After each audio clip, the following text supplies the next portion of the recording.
what's up, boxing fans? This is the Rope and Dope Report. I'm your host, Chris Carlson. This is an undercard fight between Robert the Ghost Guerrero versus Yoel Casamayor, and I think this is a great undercard fight. I think this is a great, if you're going to do a pay-per-view, this is how I wish people did it. The card is stacked. The main event is pretty much a guaranteed entertaining fight to watch. It may be not pay-per-view worthy of a main event, but when you got Jorge Linares and Rocky Juarez fighting, and you got Danny Jacobs fighting an undefeated prospect who he should beat, but that's like the okay fight, whatever type fight. And then you got this fight. I think that's, for 4 fights, 3 out of the 4 are very intriguing and at least fun to watch too. Like the Diaz-Marquez, I think Marquez is going to win, but I think it'll be a fun fight. Their styles match up well coming off the fight of the year. Anyway, the Ghost Guerrero has had some problems, family issues with his wife, of course, problems with activity. But he's a good, solid fighter. He's faced some good, solid fighters in his career. He's been a champ at a couple different weight classes.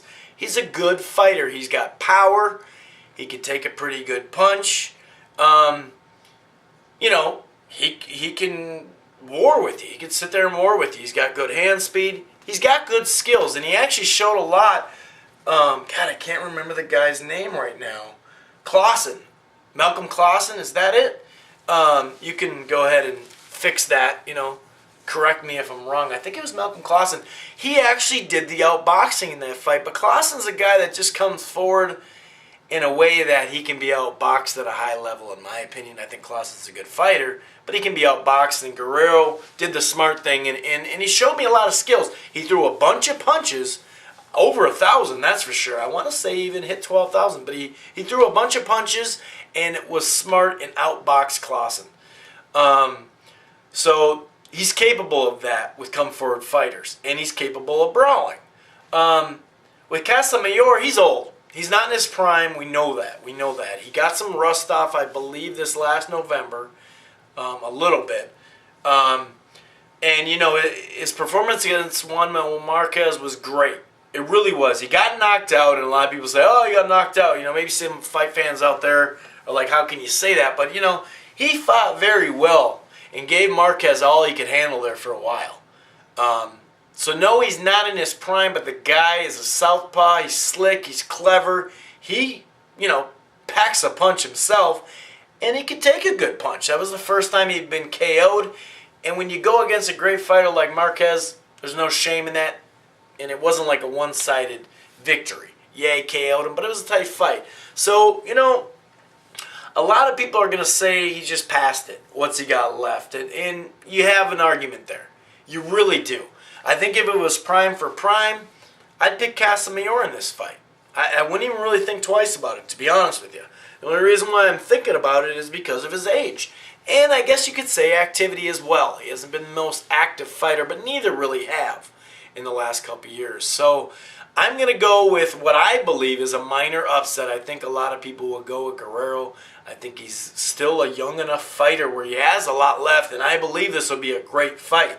I think it'll be, maybe not fight of the year, but it'll be up there as far as, wow, that was a great fight to watch. It means a lot. Casamayor can jump right back into the lightweight division. And actually, this might be like at a catchweight, now that I think about it. Anyway, might be at, I don't remember now. Anyway, and then Guerrero needs this is a great resume builder, and he needs to go against a boxer, a southpaw, a slick, clever fighter.